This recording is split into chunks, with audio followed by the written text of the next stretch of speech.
Imagine this. You just arrived at PEP, it's the first day of quarter 4, and you're heading to the first class of the day, Comp and Lit. You're walking up with your 2 friends and you enter the classroom together. You're expecting to see Mrs. Raitt at the front of the class with her computer and her bags, hopefully not sleeping. Waiting for her 15 students to walk in and get settled. But when you walk in, you see not Mrs. Raitt, but Miss M at the front of the classroom with her computer and her bags. You're a little confused, but you take your seat anyway. Everyone else files in, and Miss M informs you that Miss Raitt has been confiscated by the government for portraying the false identity of Amy Raitt, when in reality, she was actually Vladimir Putin in the flesh. What? You're shocked. How did no one catch on? She'd been working here for 5 years and no one stopped her. Miss M informs you that she had no idea because she had no access to the background information that the government has on her. While this is a completely false scenario, there have been some situations in our country that are similar, where people have been hired into specific positions without any background checks being done. According to usajobs.com, federal jobs require basic background checks like security clearance and some personal records, but the catch is that they do this after the person has accepted the job offer, meaning the government has already given them the job and they have already accepted the position. If the government is not strict on this, why should schools, offices, coffee shops, or restaurant owners? There could possibly be more experiences like the one with Mrs. Raitt. In order to keep people protected, the government must allow people to do background checks and then make sure that every detail of their lives are accessible to those in charge. This type of information is one of the many examples where the government must allow these kinds of documents to be accessible to the public in order to keep citizens safe and protected. The issue of government in politics has been a topic of controversy since the beginning of time and since the idea of government has started. The reason why it becomes problematic is due to people speaking out and making claims that are true, false, or a mix of both. Facts are skewed, data is misrepresented, politicians are not who they seem, but one of the major reasons talking about the government is so controversial is because we don't know what's actually true. The government has limits on what they choose to tell us and what they choose to hide, and that is not for us to decide. Because of that, politicians often give us information that they want us to have, whether it be facts or false information, anything to make them look better. As citizens, we desire to know the truth about who is in control over us. And as humans, we don't like being kept in the dark. Some people will often say that the government should tell us more information than they already do. Examples such as where did COVID come from, whether the government hid details about 9/11, or whether chemtrails exist, because people want to know the facts that can keep them out of danger and out of harm's way.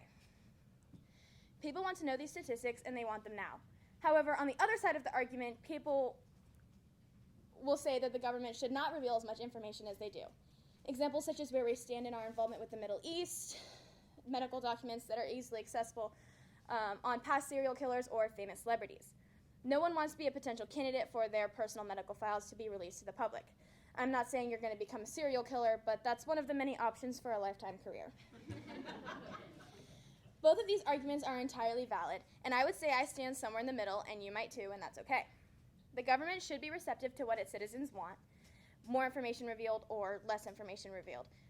And due to the number of current events happening right now in our world, we need valid information more now than ever to be able to properly deal with these situations. However, if there is any form of potential danger that comes with government transparency that can be avoided, the government should not reveal it and keep the citizens well out of harm's way. In this speech, I'm going to be laying out the facts about the aspects of the government and its obligation to reveal information to the citizens. I'm arguing that the government should share information with us if they ask for it, if and only if it causes no harm to the citizens of the United States. I'm going to be using government sources to prove my arguments. I'll be covering the laws that protect us and the laws that give us the power to determine certain actions of the government. The laws that protect us and the privacy rules that exist to keep each individual safe and protected, and then lastly explaining how we as Christians should respond to these situations. The Freedom of Information Act is the policy that keeps the government in check. It consists of several policies that describe when the government should or should not get involved with certain situations regarding its citizens. It contains 9 exemptions that state when the government should refrain from involving itself in situations.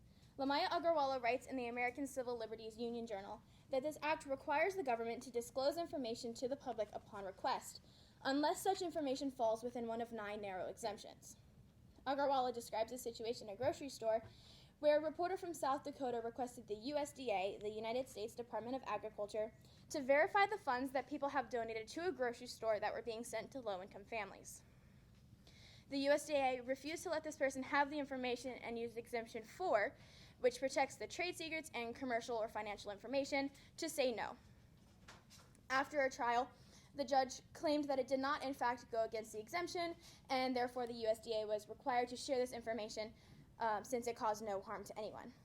In addition, this act makes sure that not only does the government keep in line with their policies, but that they don't violate our rights as citizens. Agarwala also says that this act enables the public to provide ongoing checks and balances on government action, and knowing what the government is doing and how it's doing it is a necessary first step to ensuring that the government isn't violating our rights and to taking action when it is. As citizens, we have the right to know what our government is doing, and we have to make sure they aren't violating the rights given to us in the Constitution. Lastly, the government uses private companies to carry out their work. Examples of this include running private prisons, designing location tracking technologies, and developing artificial intelligence systems that automate government decisions. While this is legal, this act exists to make sure that these companies keep what they're doing legal without violating our God-given rights. It is possible to do so. The government just has to ensure that they follow the correct guidelines to make sure that no harm comes to its citizens. The government functions on the votes of each and every citizen. These votes keep leaders in office, remove officials from their positions, enact laws, maintain order and justice. It's important to remember that the voice of the people is what keeps the government running smoothly, and sometimes the government forgets that this is the case. The Citizens Research Council of Michigan makes the observation that citizens elect individuals to decide on public policy initiatives, and that citizens themselves hold their representatives accountable through regular elections. We hold the legislative power to be able to decide on new policies by way of our votes. The government relies on us. On that same note, however, in order for people to properly vote and for these votes to be fair, we must be given proper information.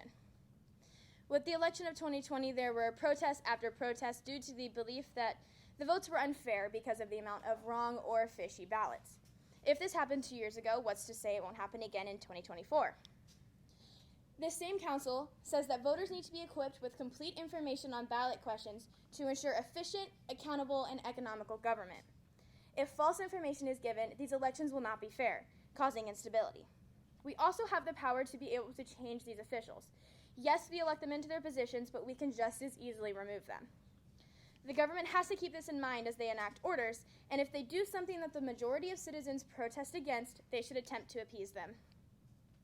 They also say that citizens are armed with impartial information on public policy issues and will either bring pressure on their public officials to enact change, or they will employ the tools of direct democracy to bring about change. The government must be aware of the fact that we have the power and the ability to bring about change, remove officials from office, and elect presidents, mayors, state representatives, etc. The government must remain truthful to its citizens because they rely on us for their power. And if they cause no harm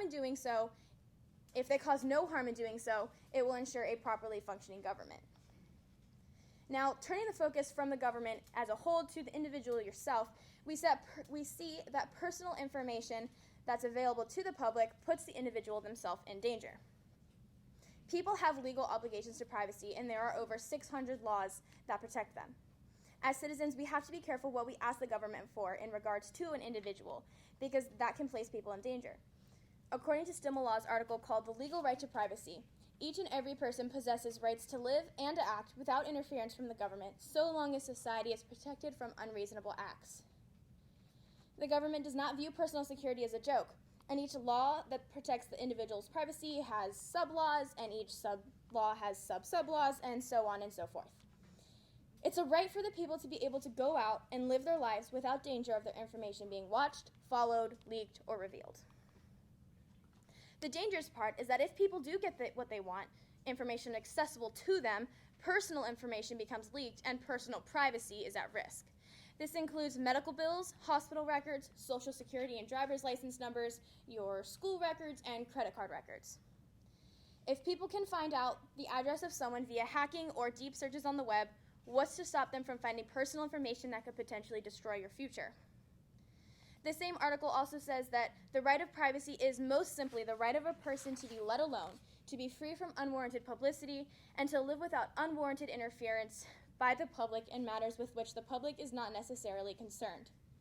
It's important for people to know that if they want their own information to remain private, the demands for the government to share a small amount of someone else's information can lead to the want for more, and then where does the line stop? One example is given in the book Opening Government, Transparency and Engagement in the Modern Age. Author E. Allen Lind talks about how genome mapping went from $160 million to only $100 while you wait for test results in a doctor's office. Okay, so medicine has gotten cheaper. Yay, what's the point of this? First, I'm going to define exactly what genome mapping is. It's the process of finding the location of genes on each and every chromosome and provides a list of every single one. If doctors are legally allowed to calculate what exact genes are on what exact chromosome for only an additional $100 on your medical bill, they now have access to how your body functions, develops, your physical and medical characteristics such as blood type, hair color, and autoimmune diseases. This information is extremely important, and if it gets into the wrong hands of people, the possibilities of what someone could do with this information are endless. So no, people should not be allowed to have public access to this information. It's extremely dangerous, and people cannot demand this information. If the government listened to the people when it comes to arguments such as this, they should not honor the request because it will put people in danger. On the other side of the argument, people will say that the government should share all of its information because any information that's meant for the country should be available to everyone in the country. They say that it's important that the government share this information to the citizens because it proves the government to be trustworthy. The National Freedom of Information Coalition states that the purpose of all access to government information laws is to provide transparency so that people can see and understand what their government is doing. In addition, society as a whole has a significant interest in knowing all final decisions and actions of the government and officials and bodies, as well as the processes they use to arrive at their decisions and actions. No one wants to be ruled by a government that cannot be trusted. While this statement is true, and facts such as economic statistics, census numbers, background history for school teachers, and other things in that category should be easily accessible to the citizens of the country, not every single piece of information should be readily shared. Information such as military tactics and battle plans are just two of the many examples that prove that the government should not reveal all information. Colonel Jeffrey Kassebaum of the United States Air Force makes the observation that transparency in the government should be important but should be balanced due to the risk of national security. The risk of being too transparent is that it jeopardizes national security, so there has to be a balance. He gives the hypothetical example of someone launching a nuclear weapon at the U.S. Because of the technology that the military has, we're able to respond in seconds.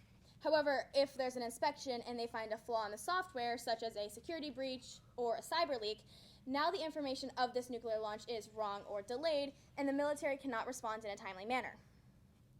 He then goes on to say that if people know that, so would our enemies, and what would stop them from using that knowledge to their advantage? Military plans that anyone has access to can possibly be leaked to other enemy countries, leading to a weak and vulnerable government who can be easily caught off guard. While I agree that the government should share statistics that are helpful to its citizens, like what I mentioned before, if every piece of information is shared, it potentially leads to extreme danger to its citizens and should not be requested.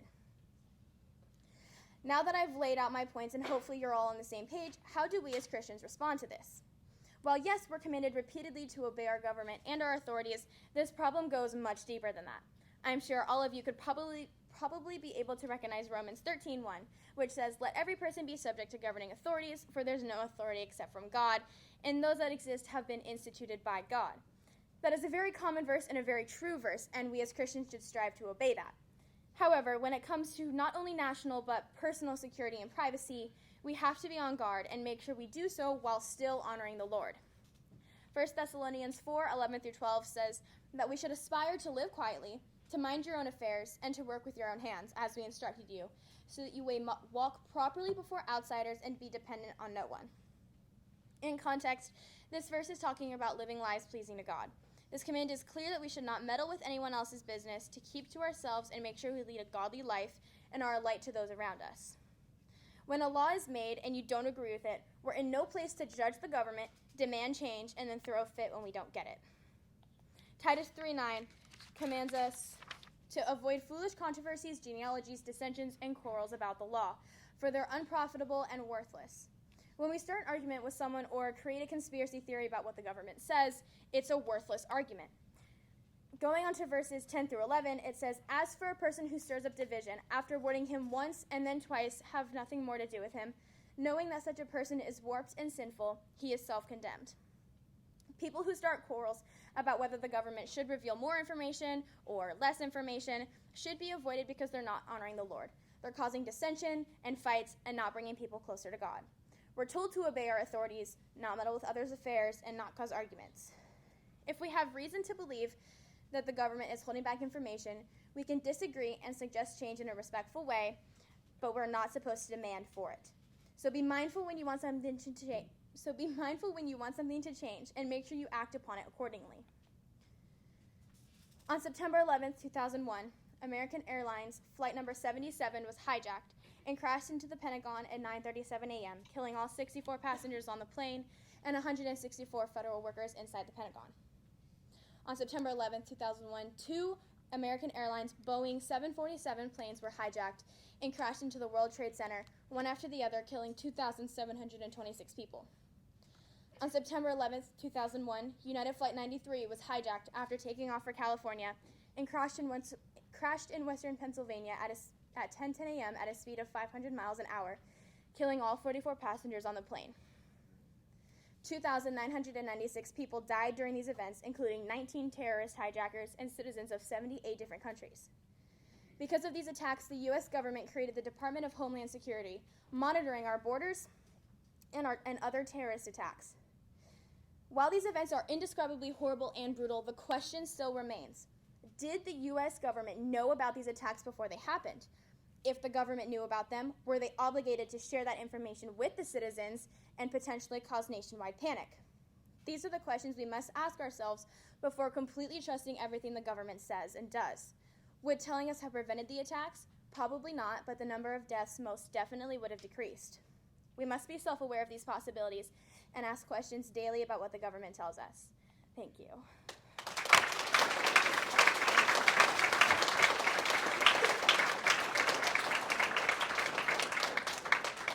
Questions? Yes. Within the government, like, can you give a recent thing that happened, like Roe v. Wade being leaked? Do you think that leaks coming from like people within the government or whistleblowers are like inevitable things that will continue to happen, or do you think there's a way to prevent people from leaking information that might be vital to like U.S. security? So the question was, do I think that examples of information being leaked from like whistleblowers or people from inside the government, do I think that that could be prevented or if it's inevitable? Is that what you're... I think that, yes, it's going to happen regardless because people, they want to get information out. And sometimes the information that the government is telling either should not be told or something that they're hiding should be told. So I think it is inevitable, and I think it's important that there's a balance between what gets told and what does not get told. Does that answer your question? Okay. Yes. When saying you should get quarrels about the government, are you suggesting that we should not be in politics at all?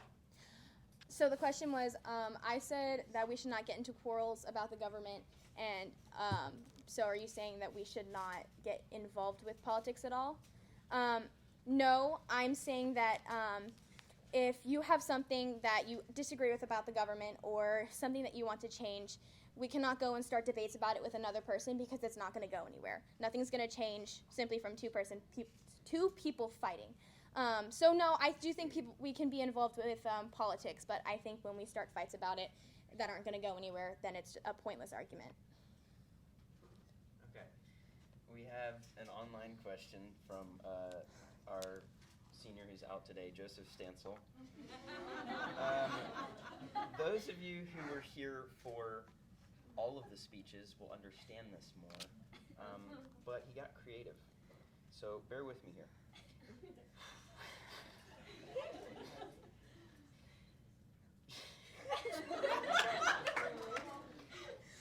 Should a masculine man with Down syndrome who was previously homeless but has since learned practical skills, who also weightlifts with a positive mindset and has friends and a realistic standard of beauty, who is also concerned about AI and is misrepresented by media because of his Christian positions, who also strongly believes in the provision of God and is trying to ensure the continued faith of his children, who was lied to about COVID by the government but has a reduced attention span because of technology, be concerned about government transparency.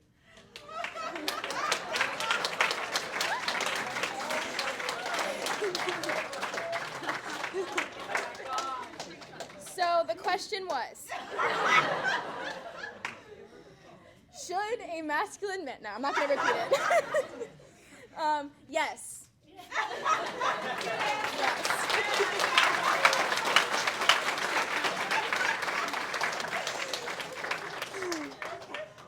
Any other questions? So you mentioned the genomes. So how can we prevent the government from getting our health information? So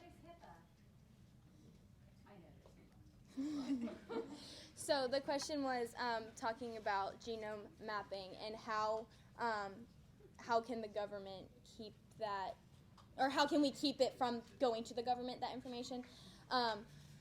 Well, because of medical, I guess, like advancements, information like that is going to be accessible to the government regardless, because they have these records on file, and that's just inevitable. So I think,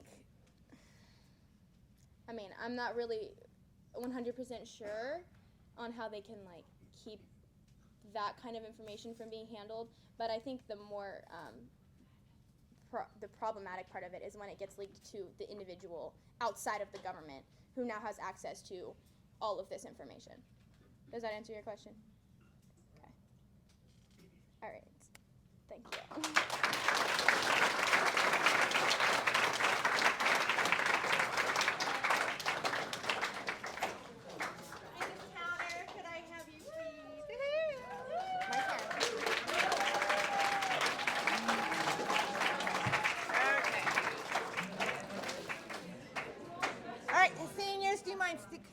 In particular, seniors, you mind guys are standing? done! Yes, stand up.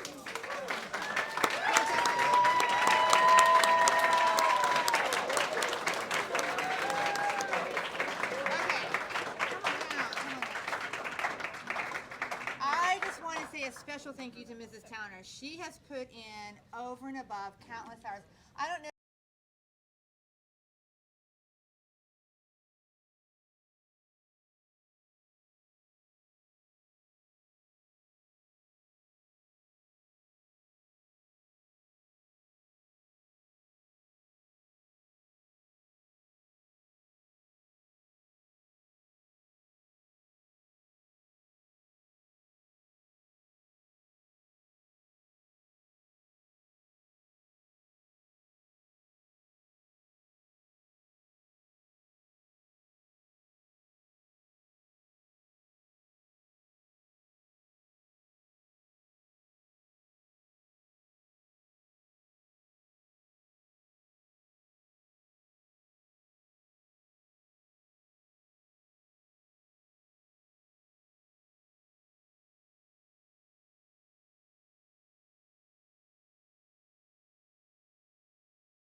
And yes, I've heard every speech multiple times, and I have seen so much improvement, and they just really knocked it out of the park today. They did. Give them a final round